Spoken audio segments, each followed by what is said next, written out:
Hey loves, I'm back with another video of something on my mind, something on my chest, something in my soul, and I'm here to share it with you. I hope you guys enjoy this video. Hey loves, I am back again because I woke up with something on my heart, something in my mind, and I'm here to share it with you. And what I'm about to share with you has actually been on my mind and in my heart for a while, a couple of days at least.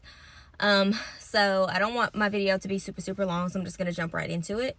I have a 5-year-old daughter who goes to kindergarten in public school, and she has been diagnosed with Tourette's, ADHD, and she has a ticking disorder.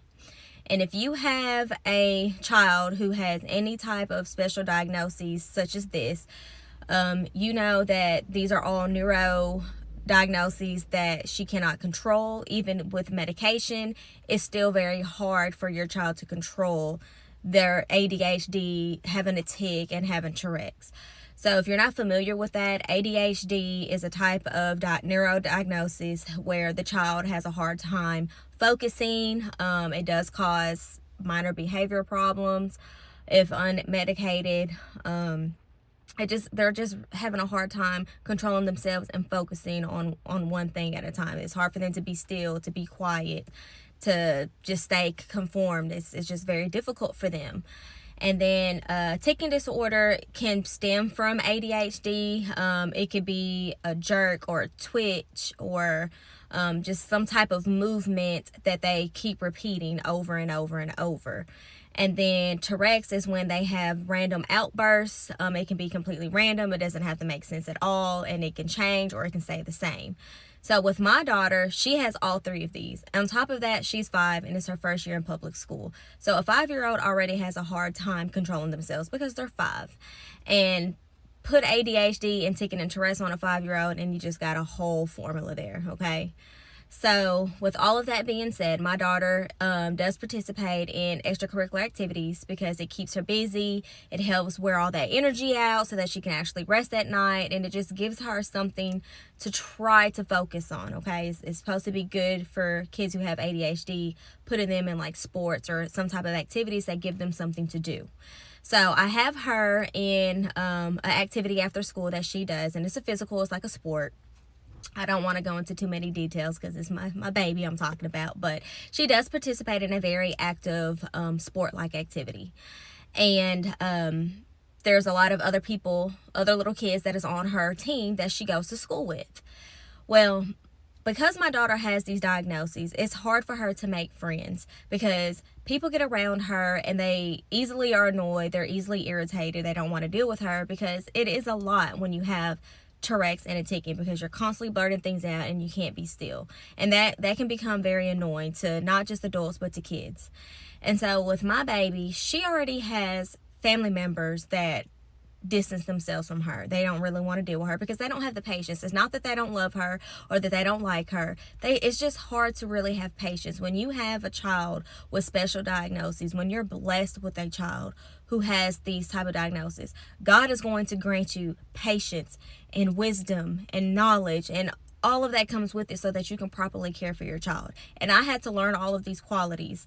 God had to really speak to me when I had my daughter because I didn't have those qualities before I had my daughter. I have a son who's older than her, but he didn't have these type of problems like my daughter does. When my daughter came around, it humbled me very quickly. God humbled me very quickly, and I had to pray for God to please help me be the mother that I need to be so that I can properly care for my child.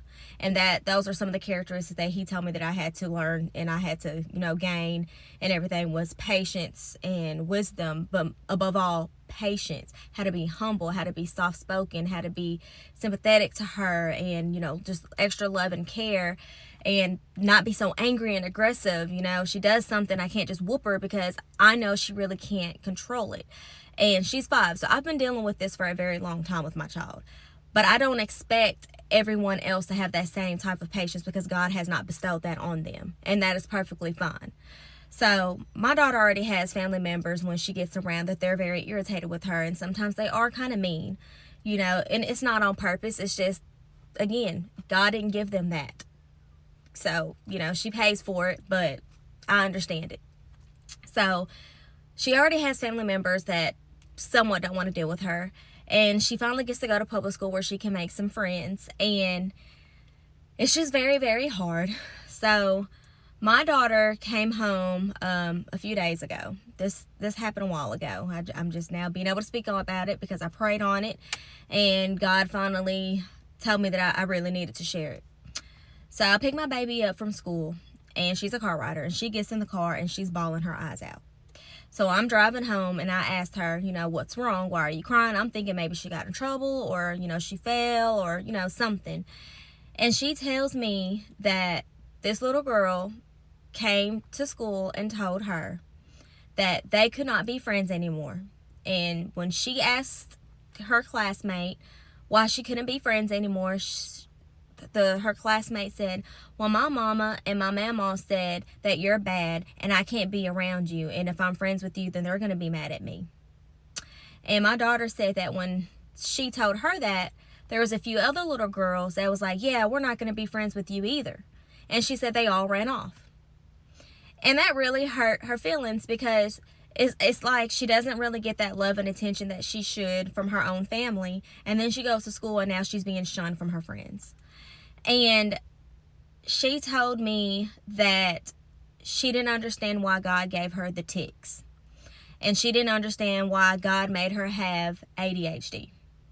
And I had to explain to my 5-year-old that you are perfect the way that you are. God made you that way because you are meant to be special. You're not meant to be like everybody else. And the tics is something that you could possibly grow out of when you get older. It's not something that's going to hurt you for the rest of your life, and it's not hurting you now. And I told her as a 5-year-old, just because you're a different baby doesn't mean that there's nothing wrong with you. You're going to make friends that's not going to care about you having tics, and that's not going to care about you having ADHD. And so she says, okay, Mom. And I told her stop crying, and then we went and got ice cream so she could feel better. And then later that night, in her prayers, for this specific night, she wanted to pray by herself, which I thought was odd because she always acts like she don't remember her prayers, so I have to say it with her. But this night she wanted to say it by herself, so I kind of cracked the door, acted like I was going to the bathroom, told her I'd be back to tuck her in. And I stood outside of that door, and I listened to my baby pray. And at the end of their prayer, they say the regular nighttime prayer.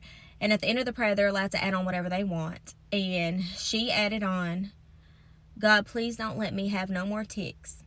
And don't let me have no more ADHD. Because I want my friends again. And she says, and if you change me, I won't be a bad girl no more. And so I watched and I said, baby, why did you put that in your prayer? And she said, because I don't want to be this type of girl anymore, Mama. And I said, there is nothing wrong with you. And I said, instead, why don't you ask God to help you understand why you have the tics and why you have ADHD.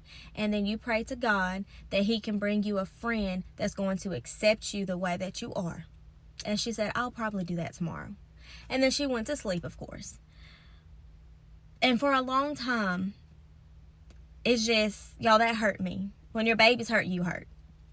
And it hurt me because she's only 5.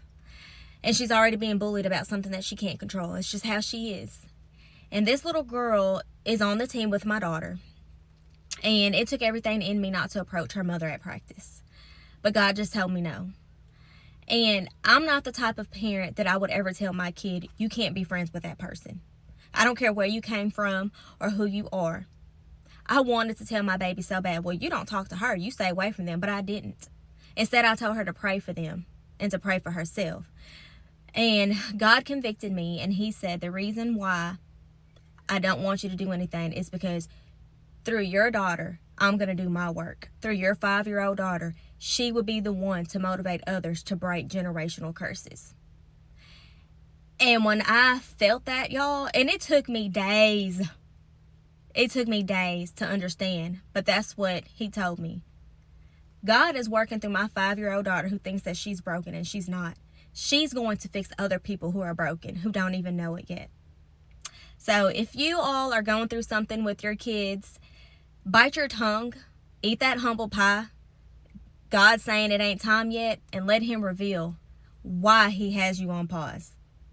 I really hope that this helped somebody. It definitely was a tear dropper for me, as you could tell. But I really hope that this helped you, and just teach your kids to be kind. I love you all. Go out and create something beautiful.